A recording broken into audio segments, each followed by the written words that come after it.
प्यारे साथियों, स्वागत है आप सभी का हमारे YouTube channel Eklavya academy Ayodhya पर। और आज का विषय हमारा विज्ञान के टॉप 500 प्रश्नों के भाग 2 पर आधारित है। यह प्रश्न पूर्ण रूप से बहुविकल्पीय प्रश्न हैं और ये प्रश्न मैंने लिया है जो विभिन्न प्रकार के एग्ज़ामों में पूछे गए प्रश्न हैं, उनको इस श्रृंखला में मैंने शामिल किया है। तो आप सभी से निवेदन है कि जिन लोगों ने हमारा भाग 1 नहीं देखा है वो इस श्रृंखला का भाग 1 पहले देखें, उसके बाद इस भाग को देखें, क्योंकि एक से एक चुनिंदा प्रश्न मैं लेकर आता हूं जो विभिन्न प्रकार के एग्ज़ामों में पूछे गए हैं और उनके आने की संभावनाएं भी बनी रहती हैं। तो साथियों, ज़्यादा समय न लेते हुए मैं शुरुआत करता हूं आज के विज्ञान के टॉप 500 प्रश्नों की श्रृंखला का भाग 2। साथियों, आज का पहला प्रश्न हमारा है, यंग प्रत्यास्था गुणांक का एसआई मात्रक है। तो दिए गए ऑप्शन में ऑप्शन सी इसका सही जवाब है, न्यूटन पर मीटर स्क्वायर। यंग प्रत्यास्था गुणांक को इंग्लिश में यंग मॉडुलस के नाम से जानते हैं। इसका एक अन्य मात्रक हम कहें तो इसका एक अन्य मात्रक पास्कल भी होता है। साथियों, यह क्वेश्चन आरआरबी और एसएससी के एग्जाम में पूछा गया है। साथ ही आपको हम बता दें कि यंग प्रत्यास्था गुणांक जो होता है यह अनुदैर्ध्य प्रतिबल बटे अनुदैर्ध्य विकृति का अनुपात होता है। तो साथियों, इसका सही उत्तर है न्यूटन पर मीटर स्क्वायर। साथियों, अगला क्वेश्चन हमारा है, निम्नलिखित युग्मों में से किन भौतिक राशियों के समान बीमीय सूत्र नहीं है। तो दिए गए ऑप्शन में इसका सही उत्तर ऑप्शन ए है, बल और दाब के बीमीय सूत्र समान नहीं है। अब आपको हम दिखाते हैं। बल की जो बीमा निकल के आती है वो है ml टी की घात -2 या टी की पावर -2। दाब की बात करें तो दाब की जो बीमीय सूत्र निकल के आता है वो होता है m l की पावर -1 और t की पावर -2। तो ये आप देख रहे हैं दोनों बीमीय सूत्र समान नहीं है। अब यहीं पे हम आपको दिखा देते हैं कार्य का बीमीय सूत्र जो है ये निकल के आता है ml स्क्वायर t-2। ऊर्जा का बीमीय मात्रक जो होता है वो है ml स्क्वायर t-2। ये हो गए, दोनों समान है। अब यहीं पे हम आवेग को दिखा देते हैं। आवेग का जो बीमीय सूत्र होता है ये है ml t की पावर -1 और संवेग का जो बीमीय सूत्र है ये भी ml t-1 होता है। तो इस प्रकार से जो हमारा इसका सही उत्तर है यह है ऑप्शन ए, बल और दाब के आपस में बीमीय सूत्र इनके समान नहीं है। साथियों, अगला क्वेश्चन हमारा है, निम्न में से अदिश राशि है। तो आपको दिए गए ऑप्शन में से बताना है कि अदिश राशि कौन सी है। तो इसका सही उत्तर है ऑप्शन ए, ऊर्जा अदिश राशि है, जबकि बल आघूर्ण और संवेग हमारे सदिश राशियाँ हैं। ये क्वेश्चन भी विभिन्न प्रकार के एग्जामों में पूछा गया है। साथियों, ऊर्जा का मात्रक जूल होता है और यहीं पे बल आघूर्ण के मात्रक की हम बात करें तो इसका मात्रक न्यूटन मीटर होता है। और संवेग का जो मात्रक है ये होता है संवेग बराबर m × b से इसके मात्रक को हम निकालेंगे तो ये निकल के आएगा किलोग्राम मीटर पर सेकेंड। ये निकल के आएगा संवेग का मात्रक। अगला क्वेश्चन हमारा है, निम्न में से सदिश राशि है। तो साथियों, आपको बताना है सदिश राशि इसमें कौन सी है। तो दिए गए ऑप्शन में वेग हमारी सदिश राशि है और द्रव्यमान, समय, लंबाई ये सब अदिश राशियाँ हैं। अगला क्वेश्चन हमारा है, पदार्थ के संवेग और वेग के अनुपात से कौन सी भौतिक राशि प्राप्त होती है। तो साथियों, पदार्थ के संवेग बटे वेग के अनुपात को हम निकालेंगे तो यहाँ पे हम देखते हैं संवेग बराबर होता है m × b और वेग को b से हम डिनोट करेंगे तो b से b हमारा कैंसिल हो जाएगा, यहाँ पे आएगा m। तो हमें जो प्राप्त होगा वो द्रव्यमान प्राप्त होगा। इसका ऑप्शन सी सही जवाब है। अगला क्वेश्चन हमारा है, 2 किलोग्राम वाले द्रव्यमान पर 5 न्यूटन का बल लगाया जाता है तो उत्पन्न होने वाले त्वरण का मान होगा। तो साथियों, एक न्यूमेरिकल क्वेश्चन है, ये देखिए एसएससी के एग्जाम में पूछा गया है। तो सबसे पहले आपको पता होना चाहिए बल और त्वरण के मध्य में क्या संबंध होता है। तो यह बराबर होता है m में m × a, जो F बराबर एम ए के नाम से आप याद करेंगे, F बराबर एम में यानी बल बराबर द्रव्यमान गुणे त्वरण। तो यहाँ पे आपको त्वरण का मान निकालना है यानी ए का मान। जब इसको आप इधर लाएंगे तो ये हो जाएगा F/m। अब इसमें आप रखेंगे तो ए बराबर निकल के हमारा आएगा, F का मान दिया है 5 न्यूटन और ये इसका मास दिया गया है 2 किलोग्राम। जब इसको सॉल्व करेंगे तो ये निकल के आएगा 2.5 मीटर पर सेकंड स्क्वायर। तो इस प्रकार से इसका ऑप्शन ए सही जवाब है। अगले क्वेश्चन की तरफ बढ़ेंगे हम। अगला क्वेश्चन हमारा है, चलती बस जब अचानक ब्रेक लगाती है तो उसमें बैठे हुए यात्री आगे की दिशा में गिरते हैं, इसको किसके द्वारा समझाया जा सकता है? तो साथियों इसको न्यूटन के प्रथम नियम के माध्यम से समझाया जा सकता है। इसका सही उत्तर ऑप्शन बी है। और आपको बता दें कि न्यूटन के प्रथम नियम को जड़त्व का नियम भी कहते हैं। इंग्लिश में इसको लॉ ऑफ इनर्शिया के नाम से भी जानते हैं। अगला क्वेश्चन हमारा है, बल गुणनफल है। तो साथियों देखिए, ये देखने में बहुत ही आसान क्वेश्चन है लेकिन महत्वपूर्ण है। ये विभिन्न प्रकार के railway, BPSC, Bihar public service commission और एसएससी जैसे एग्जामों में पूछा गया है। तो बल जो गुणनफल होता है, बल बराबर होता है फोर्स बराबर m × a यानी कि द्रव्यमान गुणे त्वरण। तो बल गुणनफल होता है द्रव्यमान और त्वरण का। ऑप्शन बी इसका सही जवाब है। अगला क्वेश्चन हमारा है, शरीर का वजन। तो साथियों दिए गए ऑप्शन में बताना है, शरीर का वजन पृथ्वी की सतह पर सभी जगह एक समान होता है, ध्रुवों पर अधिकतम होता है, विषुवत रेखा पर अधिकतम होता है, मैदानों की तुलना में पहाड़ियों पर अधिक होता है। तो साथियों जो शरीर का वजन होता है ये ध्रुवों पर मैक्सिमम होता है। इसका रीज़न हम आपको बता दें कि ध्रुवों पर हमारे जी का मान यानी कि गुरुत्वीय त्वरण का मान अधिक होता है, इसीलिए यहाँ पे शरीर के वजन का मान भी ज़्यादा होगा, क्योंकि जो हमारा भार बराबर होता है W बराबर m × g, मास गुणे ग्रेविटी। तो इसके से आप देखेंगे तो ध्रुवों पर वजन हमारा अधिकतम रहेगा। और वहीं पे हम बात करें विषुवत रेखा पर, तो विषुवत रेखा पे न्यूनतम रहेगा। अगला क्वेश्चन हमारा है, किसी मनुष्य का भार पृथ्वी पर 600 न्यूटन है तब चंद्रमा पर उसका भार कितना होगा? साथियों आपको बता दें कि चंद्रमा पर हमारा जो भार हो जाता है वो पृथ्वी के 1/6 हो जाता है, यानी चंद्रमा पर 1/6 हो जाएगा। तो यहाँ पे जब पृथ्वी का जो भार दिया गया है 1/6 × 600 आप कराएंगे तो ये निकल के आएगा 100 न्यूटन। तो इसका सही उत्तर हो जाएगा 100 न्यूटन। ऑप्शन डी इसका सही जवाब है। चंद्रमा पर जो भार होगा वो पृथ्वी के भार का 1/6 हो जाएगा। तो इसमें हम आपको फिर से हम समझा देते हैं, 1/6 से जब इसमें हम गुणा कराएंगे 1/6 × 600 न्यूटन, तो ये भार निकल के आएगा 100 न्यूटन। ऑप्शन डी सही जवाब है। अगला क्वेश्चन हमारा है, हाइड्रोजन से भरा रबर का गुब्बारा वायु में ऊपर जाकर फट जाता है क्योंकि? साथियों वायु में ऊपर जाकर फट जाता है क्योंकि ऊपर जाने पर वायु दाब घट जाता है। तो इसका सही उत्तर है ऑप्शन डी, वायु दाब घट जाता है। अगला क्वेश्चन हमारा है, सूर्य में निरंतर ऊर्जा का सृजन किस कारण होता रहता है? तो साथियों सूर्य में ऊर्जा का जो सृजन है वो निरंतर होता रहता है नाभिकीय संलयन के कारण। तो इसका ऑप्शन ए सही जवाब है। और आप यहाँ पे देखेंगे कि ये क्वेश्चन कितनी बार विभिन्न प्रकार के एक दिवसीय परीक्षाओं में पूछा गया है। साथियों आपको बता दें कि नाभिकीय संलयन पर हाइड्रोजन बम, ये इसका नाभिकीय संलयन का हाइड्रोजन बम जो है नाभिकीय संलयन का एग्जाम्पल है।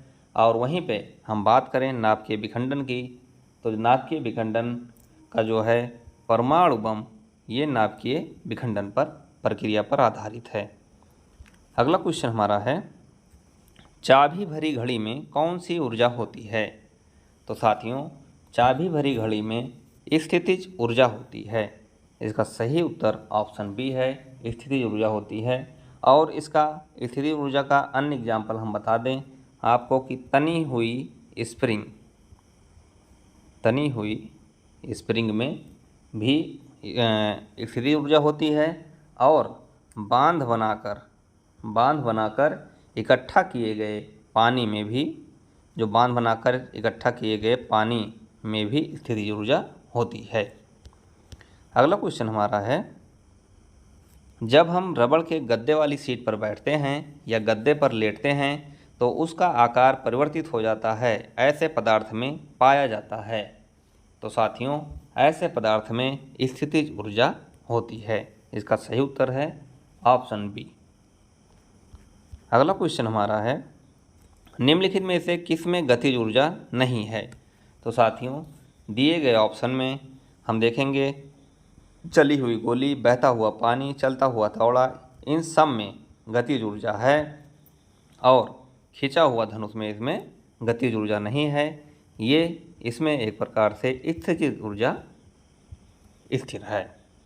इसका ऑप्शन डी सही जवाब हो जाएगा। अगला क्वेश्चन हमारा है, जब एक चल वस्तु की गति दोगुनी हो जाती है तो उसकी गतिज ऊर्जा, तो आपको हम यहाँ पे दिखाते हैं कि गतिज ऊर्जा का जो हमारा फार्मूला है वो होता है हाफ mv²।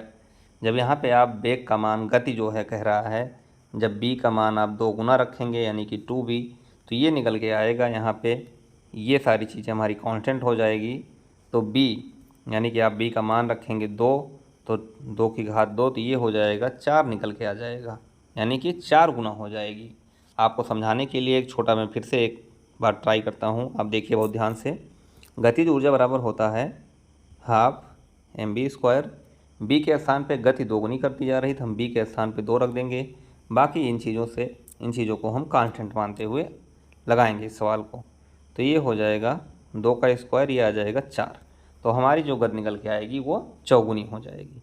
तो इसका उत्तर ऑप्शन बी सही जवाब है।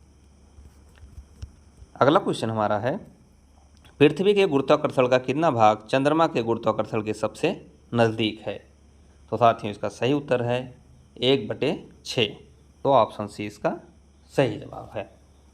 अगला क्वेश्चन हमारा है, लोलक की कला अवधि निर्भर करती है। तो यहाँ पे दिया गया है जो कला अवधि है या टाइम पीरियड है, ये किस पे निर्भर करती है, या उसको हम आवर्तकाल भी कह दें।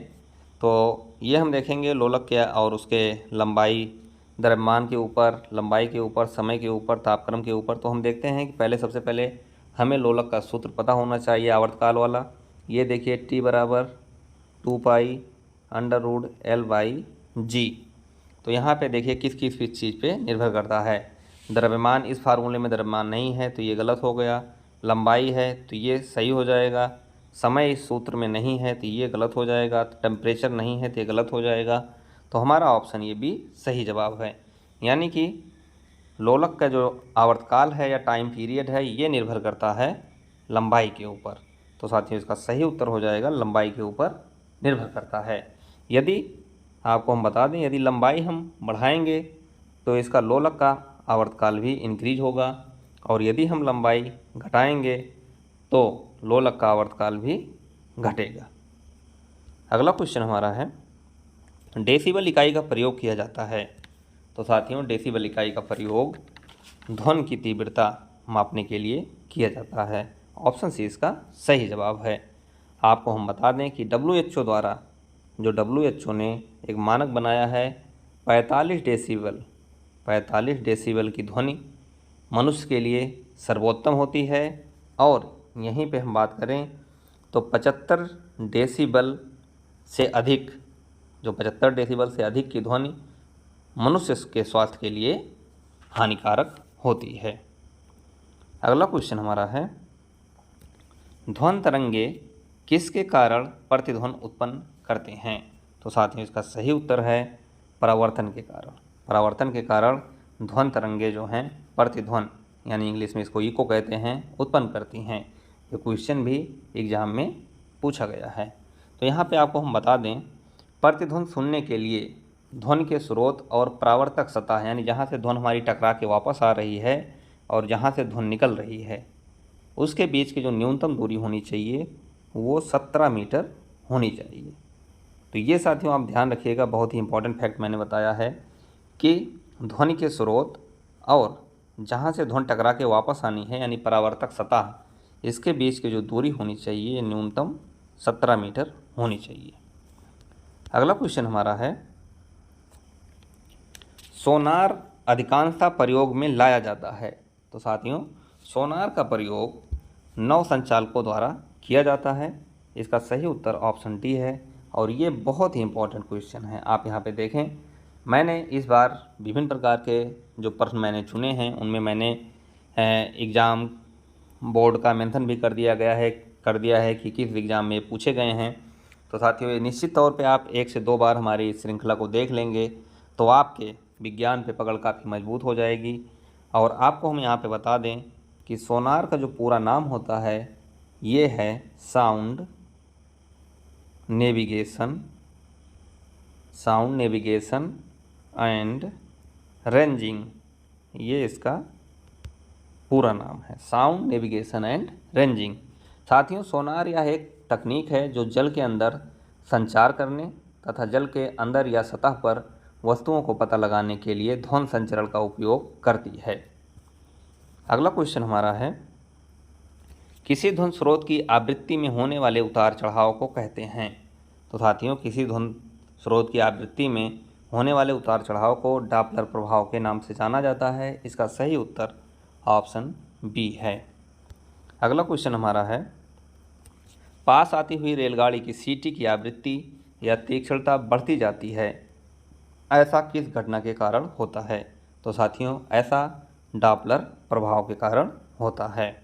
इसका सही उत्तर ऑप्शन बी है।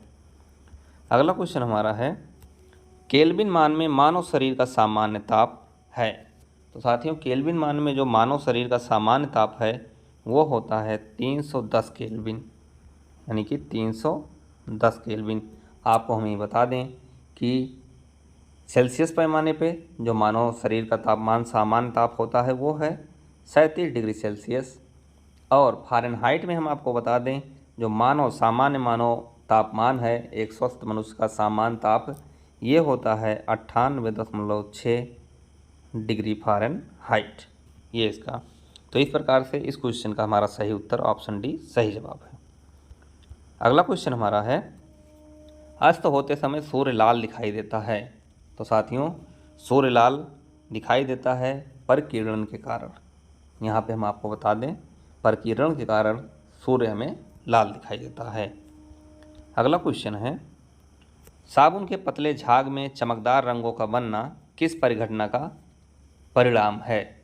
तो साथियों, यह क्वेश्चन देखिए बहुत ही सिंपल, बहुत ही बड़े एग्ज़ाम में IAS और SSC के एग्ज़ाम में पूछा गया है। इसका सही उत्तर है ऑप्शन ए, बहुलित परावर्तन और व्यतिकरण। जो यहाँ पे चमकदार साबुन के पतले झाग में चमकदार रंगों का बनना बहुलित यानी कि बहुलित परावर्तन और व्यतिकरण का परिणाम है। अगला क्वेश्चन हमारा है, मोटर कार के पश्च दृश्य के लिए कौन सा दर्पण प्रयुक्त होता है। तो साथियों, मोटर कार के पश्च दृश्य के लिए जो उपयोग किया जाता है वो है उत्तल दर्पण। उत्तल दर्पण का उपयोग किया जाता है। साथियों, गोलीय दर्पण 2 प्रकार के होते हैं, एक होता है अवतल दर्पण और एक होता है उत्तल दर्पण। अगला क्वेश्चन हमारा है, दाढ़ी बनाने के लिए काम में लेते हैं। साथियों, तो दाढ़ी बनाने के लिए जो काम में प्रयोग किया जाता है वो है अवतल दर्पण। ऑप्शन है हमारा सही जवाब है और ये बहुत ही इम्पॉर्टेंट क्वेश्चन है। और यहीं पे आपको हम बता दें अवतल दर्पण के कुछ अन्य उपयोग, जिसमें आँख, कान, नाक के डॉक्टरों के द्वारा इस दर्पण का उपयोग किया जाता है। अगला क्वेश्चन हमारा है, मानव आँख की रेटिना पर कैसा प्रतिबिंब बनता है। तो साथियों, जो रेटिना पे हमारे आँख की रेटिना पे जो प्रतिबिंब बनता है वह वास्तविक और उल्टा होता है। इसका ऑप्शन सही जवाब है और ये भी बहुत ही महत्वपूर्ण क्वेश्चन है। विभिन्न प्रकार के आप देख रहे हैं RRB, SSC, NDA, CDS जैसे एग्जामों में पूछा गया है। साथियों, अगला क्वेश्चन हमारा है, सबसे कम तरंग दैर्ध्य वाला प्रकाश होता है। तो इसका सही उत्तर है बैगनी, ऑप्शन डी। आपको हम बता दें विबग्योर के अनुसार, विबग्योर एक ये ट्रिक है याद करने के लिए। विबग्योर के अनुसार सबसे कम तरंग दैर्ध्य होती है बी की यानी वायलेट यानी बैगनी की, और सबसे ज़्यादा होती है रेड की। सबसे ज़्यादा तरंग दैर्ध्य लाल रंग की, लाल रंग की तरंग दैर्ध्य सबसे ज़्यादा होती है और सबसे कम तरंग दैर्ध्य बैगनी होती है। साथियों, तरंग दैर्ध्य को जो है एंगस्ट्राम में मापा जाता है और एक एंगस्ट्राम बराबर होता है 10⁻⁻10 मीटर। साथियों, अगला क्वेश्चन हमारा है इलेक्ट्रॉन की खोज किसने किया था? तो इसका दिए गए ऑप्शन में सही उत्तर है जे थॉम्सन। जे थॉम्सन ने इलेक्ट्रॉन की खोज की थी। कहीं कहीं पे आपको जे थॉम्सन भी लिखा मिलेगा। अगले क्वेश्चन की तरफ हम बढ़ेंगे। अगला क्वेश्चन हमारा है प्राकृतिक गैस का मुख्य अवयव है।